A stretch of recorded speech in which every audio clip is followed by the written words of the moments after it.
Right guys, it is time to dive back into the rumour mill, and we've got loads to discuss today. We've got transfer rumours in abundance, and we've also got plenty of managerial speculation going on in the Championship right now, all of which will be discussed in today's video. If you're going to enjoy, make sure to leave a like and get any other rumours that you've seen going on in the comments down below. But without any further ado, let's jump in. And we'll start out with the big news which came out of Cardiff, and that's that RUMOUR won't be continuing as their manager going into next season. It seemed like Cardiff had finally got somewhat of a settled ship towards the end of the season under RUMOUR, and while things still were inconsistent, it felt like maybe the building blocks were starting to come in place for what could transpire next season. But they've ripped it up and they're going to go again heading into next season. And I mean, the turnover of managers there has been absolutely crazy.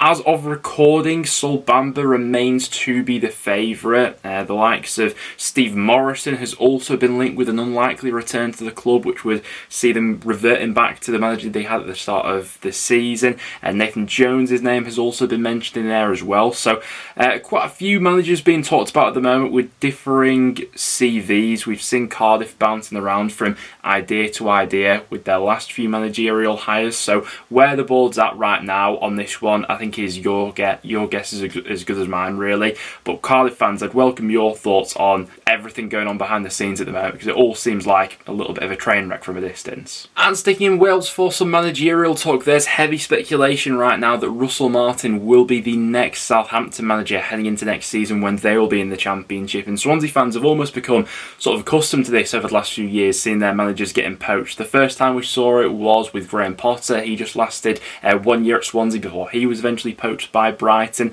Then had Steve Cooper, who was in there for a couple good years, getting them into the playoffs.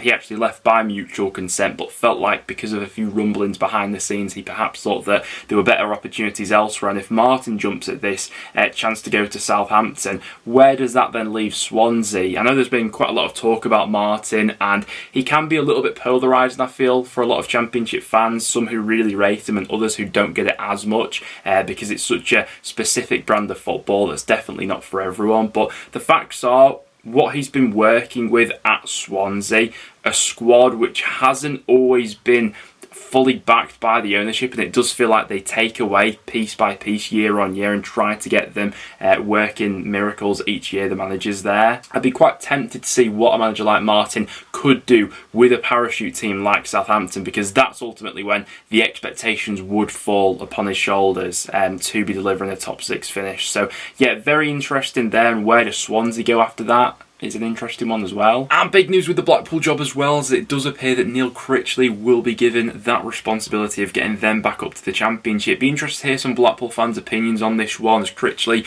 originally did a brilliant job there, but left on some questionable circumstances, I think it's fair to say, to take the Villa job with Steven Gerrard. But back with Blackpool in League One, I know there were a lot of Blackpool fans who wanted Dobby to be given the job after how well he'd done in those final few games of the season, but seems as he'll go back to a maybe coaching role behind the scenes under Critchley. Then to a done deal we saw go through in the Championship over the past week. We had that Ashley Barnes to Norwich deal confirmed. Obviously Norwich themselves have lost their talisman with Timu Pukki and his contract expiring at the end of the season, and they've replaced him immediately with Ashley Barnes. Different profiles of player, no doubt about that. Barnes isn't the natural goal scorer like Pukki is. Even in the free scoring Burnley side this season, he's only scored 6 league goals, but his overall play, I've actually been really impressed with Barnes this season, dropping in, linking the play a lot of the times, and opening that space up for the Burnley wide men who have got the vast majority of their goals this season. So yeah, I'm quite interested to see how he does there at Norwich. But that's a bit of the managerial talk and the done deals we've seen going through in the past week or so. Now without any further ado,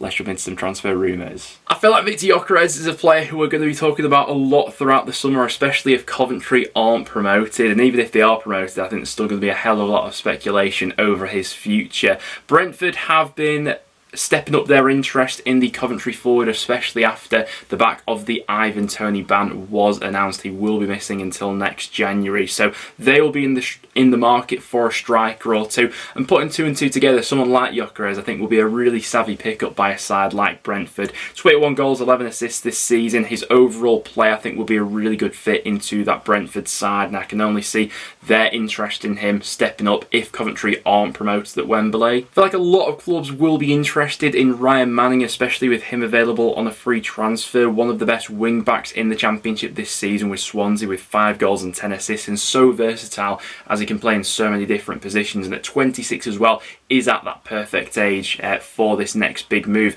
Leeds United have been linked with the move to Manning going off the latest reports. It feels as if Leeds have a lot of other issues to sort out before they even think about starting to look at players ahead of next season. And I mean, hey, we may be talking about Leeds quite a bit going into next year if they are to be relegated. Obviously nothing confirmed as of right now, but in the bottom 3 heading into the final weekend, it does look more than likely that it will be Championship football for them next season. If they do get behind this scenes issues sorted, looking at a player like Manning I think will be a sensible pickup on a free transfer. But yeah, a lot has to be done at Leeds before they're at this stage, I feel like. And we've got plenty of Championship clubs who are interested in Blackpool's Jerry Yates. I think Blackpool fans are accepting that he will be off this summer. We've got the likes of West Brom, Bristol City, Ipswich, Luton and Coventry, who so far have all been mentioned, along with Rangers in the Scottish Premiership as well. I can see why so many clubs would be interested. 14 goals in the Blackpool side, who didn't have that much attacking quality last season. He outperformed his XG by 2.8 goals as well, which shows the consistency he was finishing chances at, and his contract with Blackpool until the summer of 2024, so this will be the time to go ahead and cash in on him. And with a few clubs interested, wouldn't be surprised to see a couple bids thrown in there early doors for him. And it's no surprise to see plenty of Championship interest around Tom Cannon. Now this one will depend on which division Everton are playing in next season. If they are in the Premier League, then they may go ahead and sanction a sale. If it is Championship football, then you'd imagine he will be in and around the first team. But 8 goals for Cannon in at Preston on loan after signing in January. Such a consistent finisher. He outperformed his XG by 2.9 goals this season, and the age he's at the moment, it's understandable to see why so many clubs would be chasing him. Preston have been mentioned as wanting him back on a permanent basis, but I can't see where we'd get the funds to go ahead and afford that. I think if Preston did get him back, it would have to be on a loan deal. Along with Preston, Blackburn and Swansea have also been mentioned as interested in the Everton forward as well. Blackburn looking to plug a pretty big hole in Brereton Diaz leaving, of course. Another forward who has been linked with Preston is AFC Wimbledon's Ali Al-Hamidi, along with North End. Links to Bristol City have also presented themselves, and to be honest, this is the sort of recruitment that I'd be more on board with Preston getting back with. Young and upcoming players from the EFL. It does feel like we've gone away from that recruitment strategy lately. He scored 10 goals and got an assist in just 19 League 2 appearances this season for AFC Wimbledon. But once again, this would come back to how much is he going to cost and what our budgets are actually looking like, and I think the same could be said for maybe Bristol City as well. We know that Sonny Bradley will be available on a free transfer this summer, ending a 5-year stay with Luton Town, and both Hull City and Derby County have been credited with interest in the 31-year-old recently. I mean, the guy's an absolute giant of a defender, isn't he? I think he stands at about 6'5", good aerially. Obviously a massive part of that Luton squad that was originally promoted from League One and then helping to establish them in the Championship. Just the 14 starts for him this season, but still a capable and solid defender at Championship level, and on a free transfer you can see why there would be a couple of clubs interested. Southampton's Adam Armstrong had been linked with a really ambitious move to Ipswich Town. Armstrong has since spoken on the speculation and said that regardless of what's going to happen next season, who's going to be the manager, he wants to stay at St Mary's. Had a bit of a frustrating time since that big move from Blackburn. Obviously had a brilliant final season in the Championship where he scored 28 goals. Since that point he's only scored 3 league goals across his 2 seasons in the Premier League for Southampton, but certainly knows how to find the back of the net at Championship level.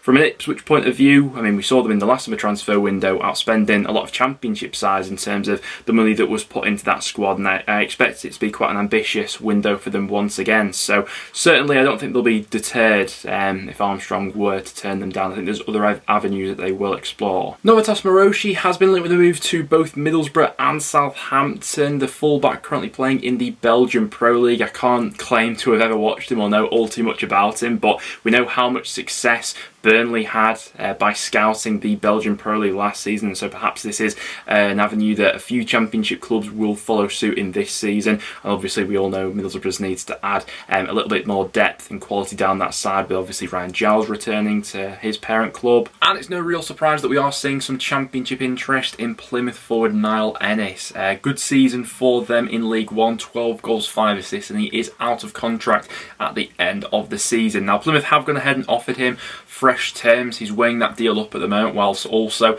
I'm sure, scouting around if any better offers do come in. And this is the difficulty that Plymouth will now find, jumping up to the Championship and competing with the bigger wage bills. We saw yesterday how much Championship clubs are paying some of those players based off their average wage bill. And yeah, Ennis was always going to be a player in hot demand after scoring that many goals in League One. 24 years old and available on a free transfer. You can see why the likes of Rovers and Swansea would be interested. But guys, there we have it. That will wrap it up for today's video. Quick update on some of the transfer rumours I've seen going around in the Championship. Any others that you've seen, let me know about them down below. But apart from that, thank you very much for tuning in, and I'll see you all in the next one.